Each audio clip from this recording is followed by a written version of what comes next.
the whole, I'm really happy with the selection of plants I've got at the moment. I mean, of course, I want a Philodendron osmanii, you know.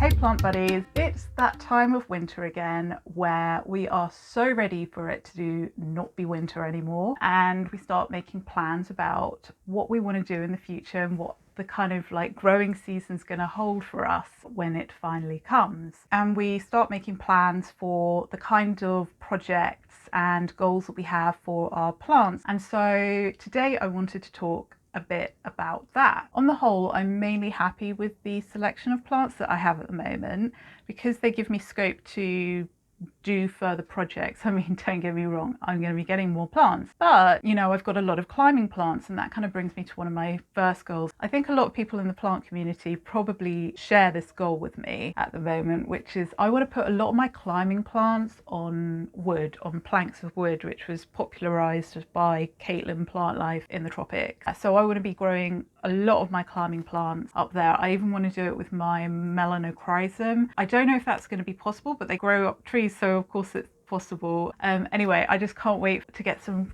humongous leaves.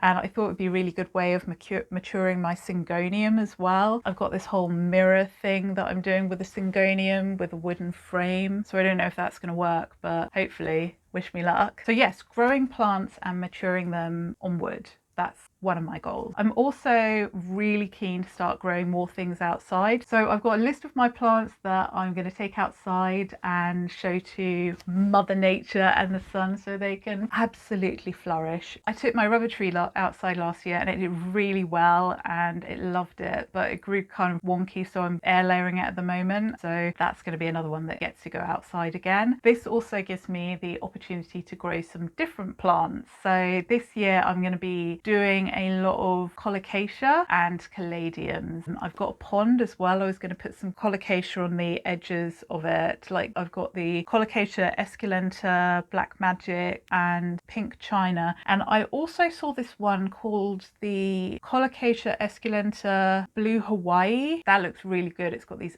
excellent veins. So yeah, I'm pretty keen to plant some of those up around my pond. I think that's going to look epic. And lots of caladiums as well, because I mean they're just the prettiest plants, aren't they? And they're breathtaking. So all of the frogs in my pond are going to love it, no doubt.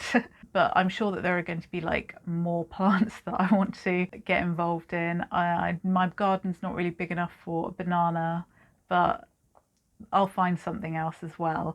So it'll be kind of like a tropical vibe in this English country garden. That's the idea. Another thing I want to explore this year is Semihydro.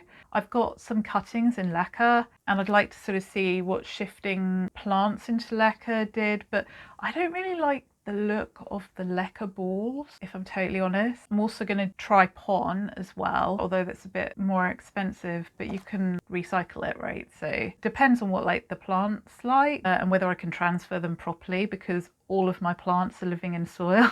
So I'm really hoping not to like lose any plants in the process of this. But you know, I do think that pon is more aesthetically pleasing and people seem to love it. Plants just seem to thrive in it from what I've seen in all the reviews. So I'm looking forward to trying that. I mean, mainly because of fungus gnats, let's be fair. I'm not going to be doing it with plants in terracotta because I just don't have the same fungus gnat problem with the plants in terracotta. They just don't stay that moist. So it depends on the plant. I mean, obviously like my peace lilies and my marantas aren't in terracotta. I'm going to really enjoy trying to transfer those and then get some big happy leaves. I'm always endeavoring to be more intentional with my plants, but I'm gonna still keep that as like a goal for this year anyway, because I think it's always good to keep it top of mind, because plant care and this hobby is supposed to be something that's good for our mental health and that's enjoyable. And of course, if you're not intentional with your plants and you've just got a bunch of ones that you're not even particularly fond of, but they require a certain amount of care, it can become sort of quite overwhelming. So being really intentional with the plants that I've got and whether I can actually keep them in the circumstances that I have, that's sort of something that I really want to think about a lot more. Essentially, I don't ever really want a collection with more than 75 plants, and that's roughly what I've got at the moment. And there's a few plants in there that aren't my favourites, and I've got about 70 on my wish list, so you know. Another planting goal I have that is also about self-development is that I'm studying for the Royal Horticultural Level 2 exam at the moment. So I'm kind of, that this year that's a priority, studying for that and also taking the exam and hopefully passing the exam. But you know, when you're kind of in the hobby, the information has just become so interesting and so ingrained. So it's actually like a fun thing to do. It's probably the most fun schooling I've ever done. And my last planty goal for this year is that I want to really establish my YouTube channel. I want to learn how to film and edit really, really well. Like, I want to be top notch at that, and like filming's really, really difficult. It's totally bizarre. So learning that, becoming comfortable with that, the whole filming and editing process. Also, I kind of really want to learn about like the marketing side of it as well and how to promote things, because that's just not something that I am strong in at the moment. I need to understand marketing.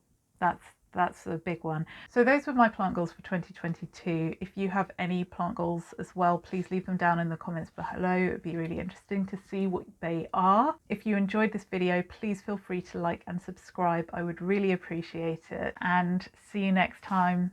Cheerio.